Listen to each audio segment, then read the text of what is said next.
Kuwait में भारतीय प्रवासी श्रमिकों के लिए क्या कानून है? क्या भारतीय कामगारों को कुवैत बुलाने वाली कंपनी नियमों का पालन करती है? कुवैत में भारतीय श्रमिक अपने अधिकारों को कैसे प्राप्त कर सकते हैं? आइए आपको बताते हैं।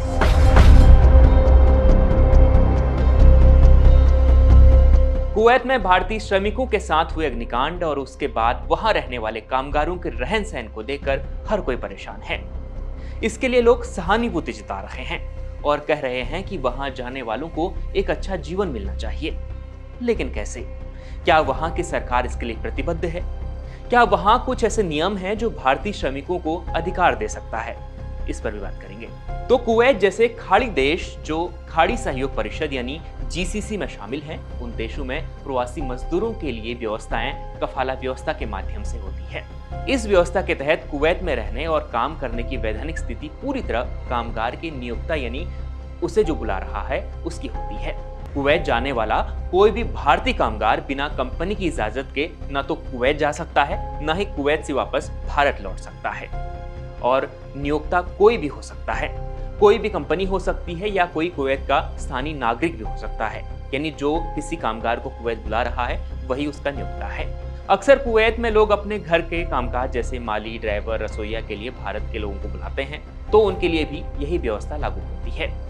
अब आगे सबसे महत्वपूर्ण बात जो हर एक कुवैत जाने वाले को जरूर जाननी चाहिए, वह यह है कि कुवैत में निजी क्षेत्र में काम करने वाले श्रमिक देश के श्रम कानून के तहत आते हैं।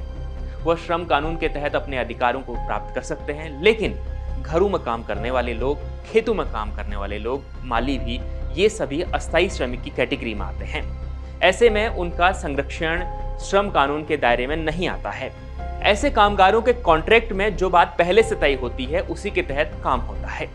हालांकि इंटरनेशनल लेबर ऑर्गेनाइजेशन ने ये तमाम जानकारियों को साझा करते हुए बताया है कि कफाला व्यवस्था में के कुछ नियम जो हैं उस पर पुनर्विचार कुवैत कर रहा है। हो सकता है कि आने वाले भविष्य में कुवैत इसमें कुछ परिवर्तन भी कर दें।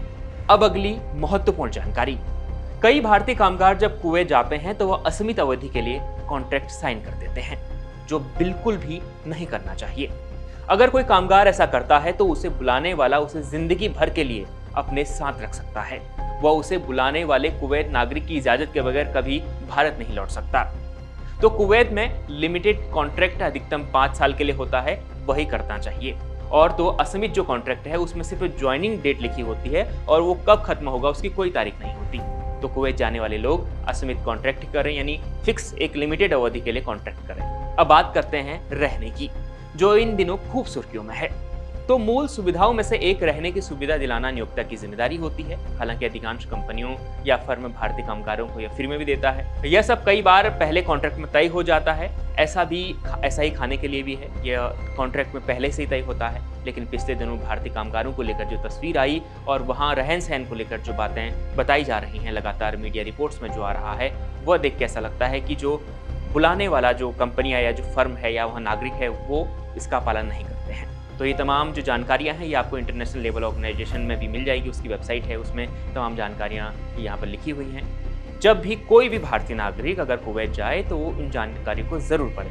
हम डिस्क्रिप्शन भी उसका लिंक ज़रूर देंगे, आप वहाँ पर जाकर भी पूरी जानकारी देख सकते हैं। लगातार ऐसी खबरों के लिए देखते रहिए।